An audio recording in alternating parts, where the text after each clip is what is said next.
రైతు బంధు కొట్టినందుక ఒకసారి ఇచ్చి 2 సార్లు కొట్టి ఒకసారి సగం ఇచ్చినందుక రుణమాఫీ సగం చేసినందుక మహిళలకు ఏం చేయలేదంటాడు కేసీఆర్ గారిని 347 కోట్ల ఒక్కలతోనే నువ్వు రాష్ట్రంలో 1 కోటి మంది మహిళలను కోటీశ్వరులు చేస్తా ఉంటావు. కేసీఆర్ ఏం చేయలేదని మాకు గప్పాలు కొడతాడు. కళ్యాణ లక్ష్మి అనేటువంటి పథకాన్ని ఈ దేశంలో ప్రారంభించింది కేసీఆర్.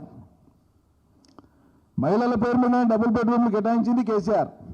డెలివరీ అయితే కిట్ ఇచ్చి ఆసుపత్రుల్లో వాళ్ళ గౌరవాన్ని పెంచి ప్రభుత్వ ప్రసవాలను ప్రోత్సహించింది కేసీఆర్. ఆడపిల్లల చదువు కోసం ప్రత్యేకించి ఎస్సీ ఎస్టీ పిల్లల చదువు కోసం ఉన్నత చదువుల కోసం రెసిడెన్షియల్ డిగ్రీ కళాశాలలు పెట్టింది కేసీఆర్. ఉన్నత చదువుల కోసం ఉన్నత విద్యాలయాలు నెలకొల్పింది కేసీఆర్. ఒకటి అంటే చెప్పొచ్చు, చేసినవన్నీ కేసీఆర్ చెప్తే నువ్వు కేసీఆర్ ఏం చేయలేదని మాట్లాడితే ఇంకేం చేయాలి? మేము ఇటువైపు చూడాలిగా, ఎగుట దాటి ఎరగడ వైపు చూడాలి. ఇప్పుడు మేము ఇంత కొత్తగా పాత్ర పోషించడానికి పార్టీలోకి వచ్చిన రేవంత్ రెడ్డి గారు అమాంతం ఈ 140 ఏళ్ల కాంగ్రెస్ భారం మొత్తం మోస్తున్నట్లుగా ఎక్కువ కూడా బిల్డప్ ఇయ్యకండి, మంచిది కాదు. చాలా మంది ఉండి చరిత్రలో పాత్ర పోషించిన వాళ్ళు, ద్రోహం చేసిన వాళ్ళు అనేక మంది ఉన్నారు. మీ అసలు సిసలు కాంగ్రెస్ వాళ్ళే వాళ్ళ మదన పడుతున్నారు, అవకాశం కోసం వాళ్ళు వెయిట్ చేస్తున్నారు. ప్రాణాలొడ్డి పక్షాన్ని నిలబడి ప్రజల్ని నిజాం సర్కారుకు వ్యతిరేకంగా నడిపించినటువంటి వాళ్ళు కమ్యూనిస్టు యోధులు ఈ రాష్ట్రంలో, ఈ ప్రాంతంలో. అప్పటి నుంచి ఇప్పటిదాకా తెలంగాణ ప్రజల మీద ఆకృత్యాలు చేసిందే కాంగ్రెస్ పార్టీ, కాంగ్రెస్ ప్రభుత్వం.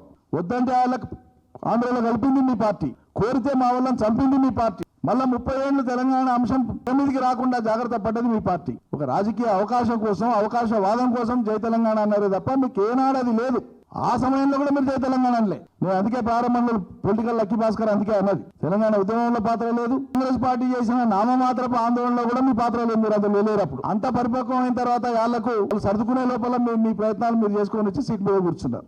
ఇక అది మింగుడు అనేటువంటి వాళ్ళే వాళ్ళు రాజగోపాల్ రెడ్డి లాంటి వాళ్ళే 10 ఏళ్ళు దేవుడరు ఈ టర్మ్ ఉండాలి మాది నేషనల్ పార్టీ అని చెప్పి బహిరంగంగానే మాట్లాడండి. దానికి చెప్పుకోండి జవాబు.